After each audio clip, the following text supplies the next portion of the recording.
we go. Well, this is kind of a bittersweet one. It's episode 156, Puck Sports, and here with Matt Chazanow. The was the voice of the Cougs, and you know what? Here's the deal: still is the voice of the Cougs, but he's moving on. He's taking a new gig. Say it ain't so, Matt Chazanow. What are you doing? Well, we've got a really exciting opportunity for me and my family, and we're going to NC State, and um, this type of thing is not like coaches. It's not common, and there's sort of an expectation almost with a lot of coaches and a lot of college athletics that there's this kind of turnover. Frankly, players now too, and so this is a staple position in its own way. And Bob was there 50 years. And that's amazing, and he was amazing, and so it's look, I've made friends for life. I'm super excited for what's to come, and there's no doubt, and I'm not going to mitigate that, or I just want to be honest. I'm really excited for it, but like I love my people, and also, by the way, Cougar football is going to be good. Like it's so. I really mean that. I know this team really well, and I think the world of Jake Dickert and David Riley too, and even Choate. Like the teams and coaches that I know of, like they're in really good shape. So I'm optimistic to obviously I'll be more than just in touch with all my people. Was there a transfer portal for broadcasters? Is that what you entered into? No, look, there's no. That would be amazing if there was. No.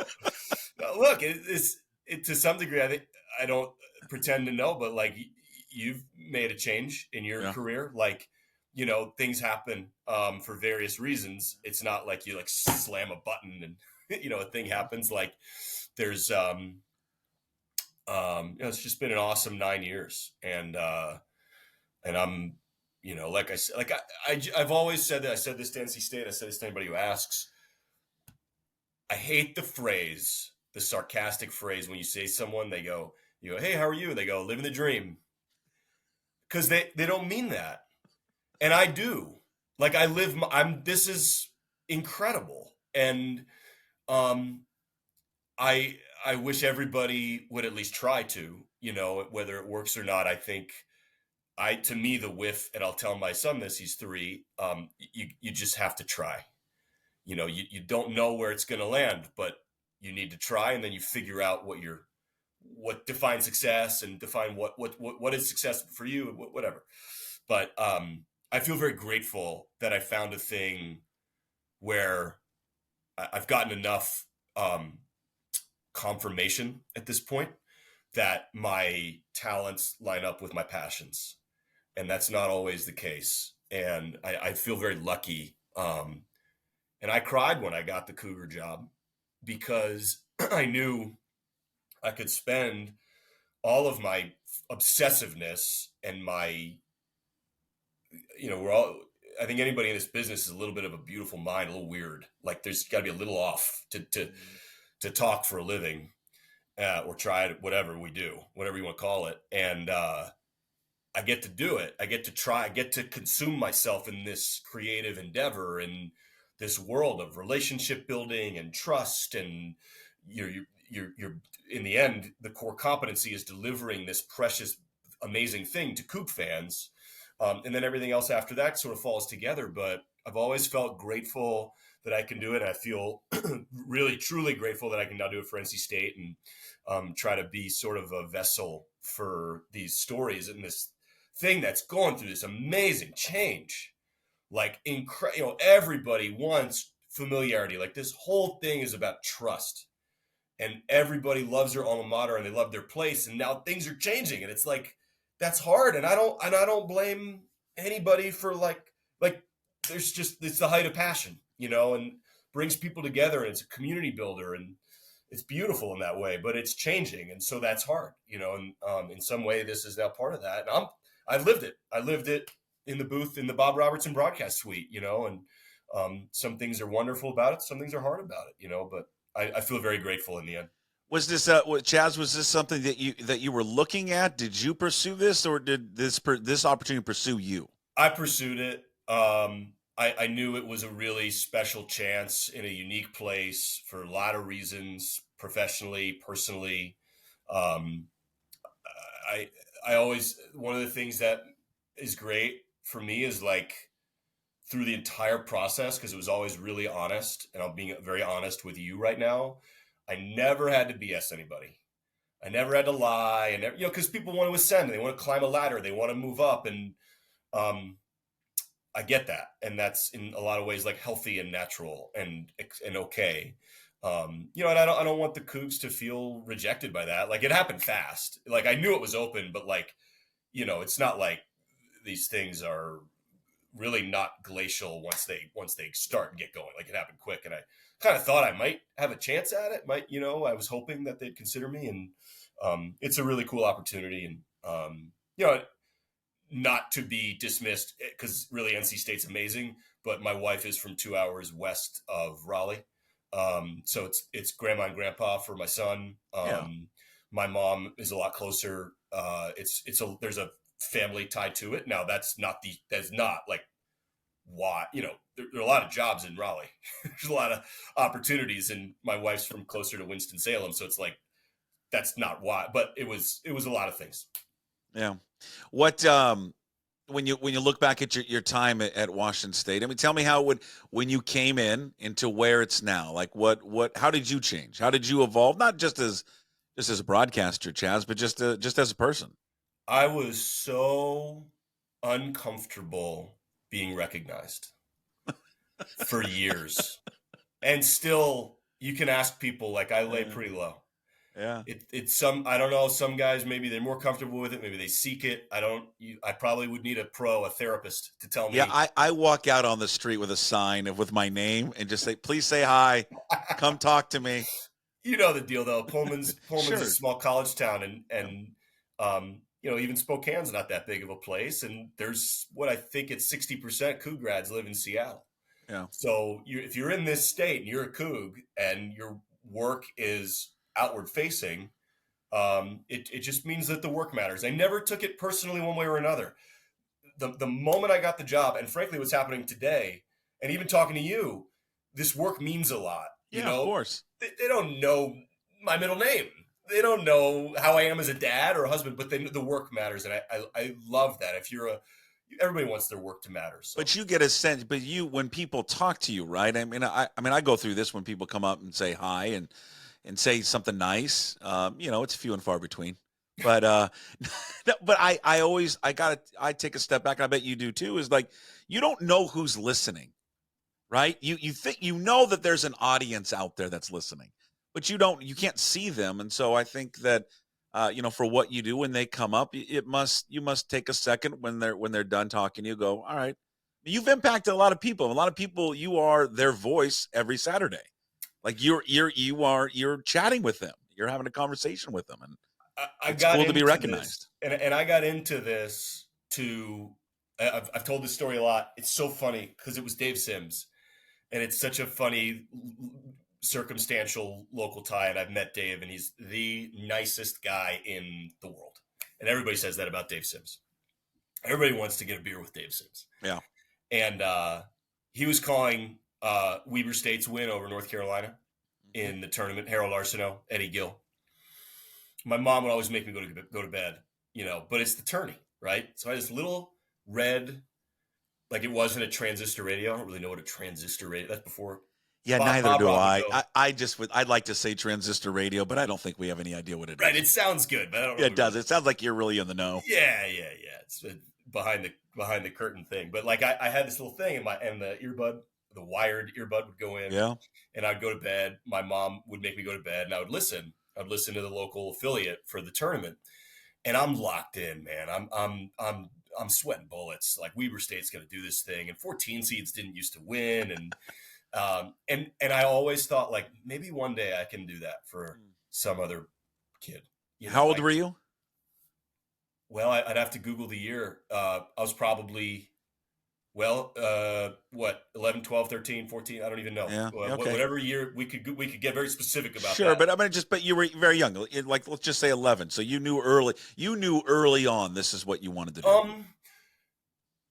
it's such a funny thing. In some way, like undoubtedly, yes. I used to go around my house and interview my mom and dad and make Yeah. fictitious disaster scenarios of like Godzilla coming to the house and then asking my, Subconsciously, you knew. yeah, I guess so. I guess so. It always fit. I had a literary, my father was a writer.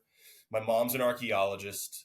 We grew up in a very like academically inclined, but heavy verbal household. We've expressed ourselves and our emotions and our desires and our ambitions and our love and our all of these things were very verbal. And when I went to school, it clicked. And I didn't even know it was really a career. I didn't go to Syracuse to be a broadcast major. I'm like the one guy that You are made it like, out of Newhouse with like a great gig who like had no idea that like, Yeah. wait, you can do this, you know? yeah, yeah. But the moment I got in there, I was like, oh, I knew. I was like, this is it. And that's really been the gift from my mom and dad all these years, my sister. I have been so good at knowing what I want.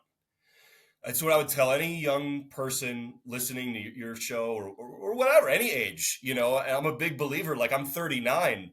We're just getting started. You know what I mean? It's in life. You are too. Like we're not old. We're just not. You know, there's so much time left, and I mean that like true optimism.